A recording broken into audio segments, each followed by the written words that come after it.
to say that I am a Republican. And that brings us to tonight's second story.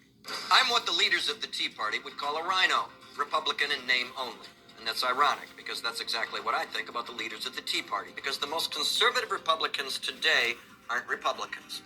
Republicans believe in a prohibitive military. They believe in a common-sense government, and that there are social programs enacted in the last half-century that work, but there are way too many costing way too much that don't. And we believe in the rule of law and order and free market capitalism. The Tea Party believes in loving America, but hating Americans. Tea Party Congressman Alan West of Florida. I must confess, when I see anyone with an Obama bumper sticker, I recognize them as a threat to the gene pool. They believe in loving America, but hating its government. Conservative activist Grover Norquist. I don't want to abolish government. I simply want to reduce it to the size where I could drag it into the bathroom and drown it in the bathtub. And they believe that anyone who disagrees with the Tea Party has sinister anti-American motives. The objective of the liberals is to destroy this country.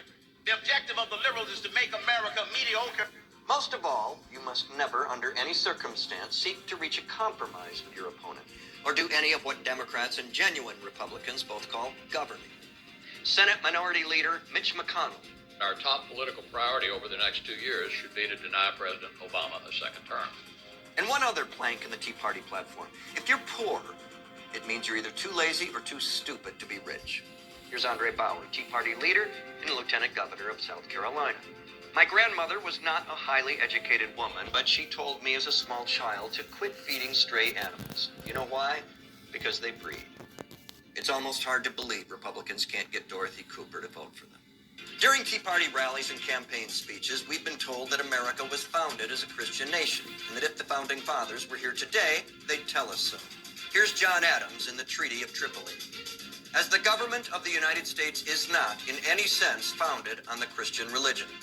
And here's Thomas Jefferson, that our civil rights have no dependence on our religious opinions. And here's the First Amendment to the U.S. Constitution. Congress shall make no law respecting an establishment of religion.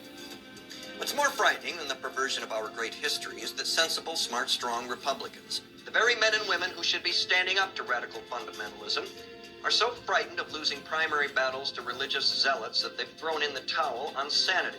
So we get this. Yes, that the Constitution established the United States of America as a Christian nation. It's ironic because the biggest enemy of the phony Republican isn't Nancy Pelosi or Harry Reid or Hillary Clinton or Barack Obama. It's this man.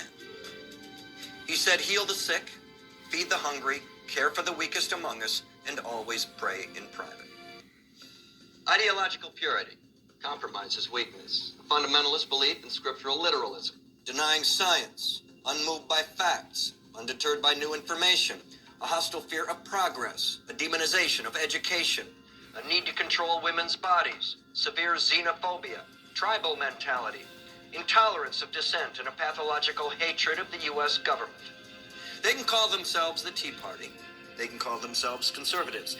And they can even call themselves Republicans, though Republicans certainly shouldn't. But we should call them what they are, the American Taliban. And the American Taliban cannot survive if Dorothy Cooper is allowed to vote.